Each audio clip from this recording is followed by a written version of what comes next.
Kali ini kita akan belajar tentang uji lanjut atau uji post hoc, khususnya LSD, DANET, dan juga 2K. Uji lanjut ini bertujuan untuk mengetahui mana sih yang signifikan, dan uji lanjut ini dilakukan jika ANOVA kita signifikan.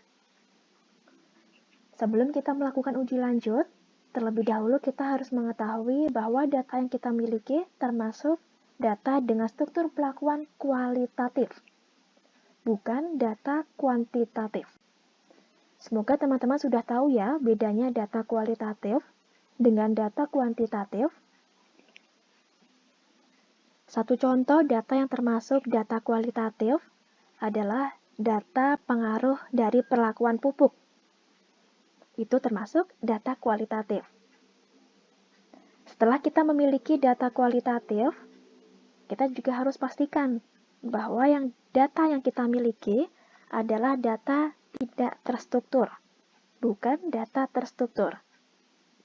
Data tidak terstruktur adalah data yang tidak dapat dikelompokkan, sedangkan data terstruktur adalah data yang dapat dikelompokkan.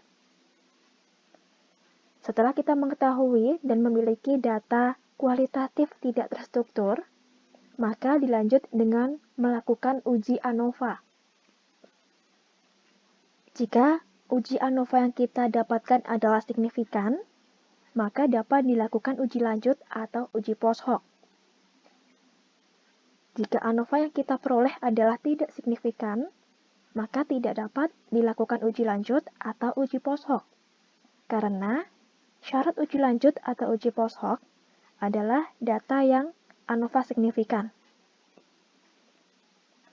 Setelah kita mengetahui bahwa uji post hoc atau uji lanjut digunakan untuk data kualitatif tidak terstruktur dengan hasil ANOVA signifikan, maka akan kita pelajari lebih lanjut jenis-jenis dari uji post hoc.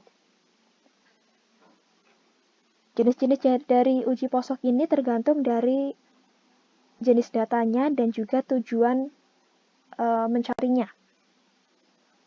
Sebenarnya tidak hanya LSD, DANET, dan 2K, tetapi ada banyak jenis uji post hoc. Kali ini kita akan belajar tentang uji post hoc khususnya LSD, DANET, dan 2K. Uji post hoc atau uji lanjut LSD ini hanya digunakan ketika perlakuan tidak lebih dari 3. Jadi untuk data yang sedikit ya.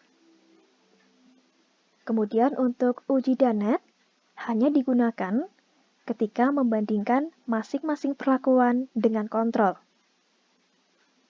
Dan uji 2K ini digunakan untuk membandingkan setiap pasangan perlakuan untuk perlakuan yang besar. Semoga dapat dipahami ya teman-teman.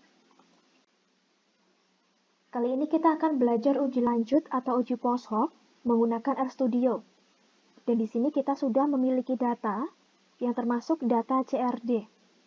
Semoga teman-teman juga dapat membedakan mana data yang termasuk CRD, RCBD, ataupun data lainnya. Data yang kita miliki adalah data dengan 5 perlakuan. Sebut saja perlakuan A, perlakuan B, perlakuan C, perlakuan D, dan juga perlakuan E, beserta dengan hasilnya. Kemudian kita masuk ke sintaks di RStudio. Seperti biasa, langkah awal untuk menggunakan RStudio adalah memanggil data atau memasukkan data. Jika kita sudah memiliki file data, maka tuliskan saja nama file data yang kita miliki. Kemudian dapat di-run.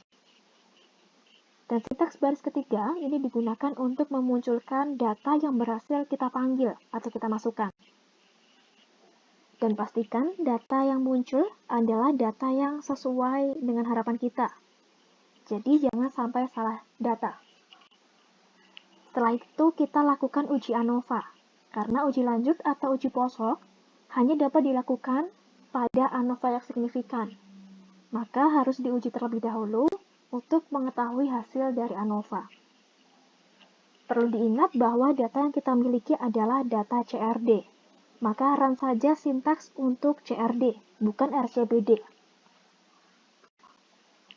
Setelah kita run sintaks untuk ANOVA, kita juga run sintaks untuk memunculkan tabel ANOVA.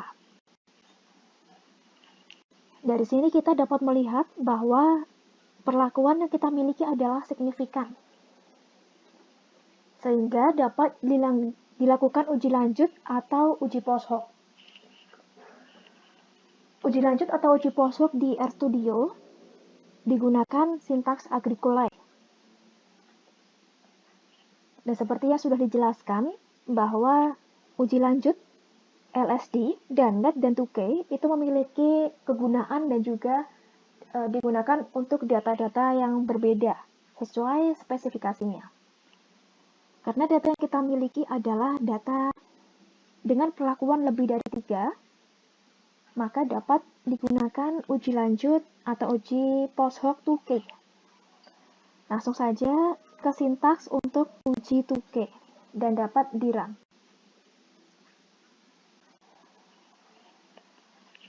Kemudian kita akan mendapatkan hasil dari uji lanjut 2K. Cara membaca untuk uji lanjut ini adalah perlakuan A tidak signifikan dengan perlakuan B karena memiliki notasi yang sama, yaitu A kecil.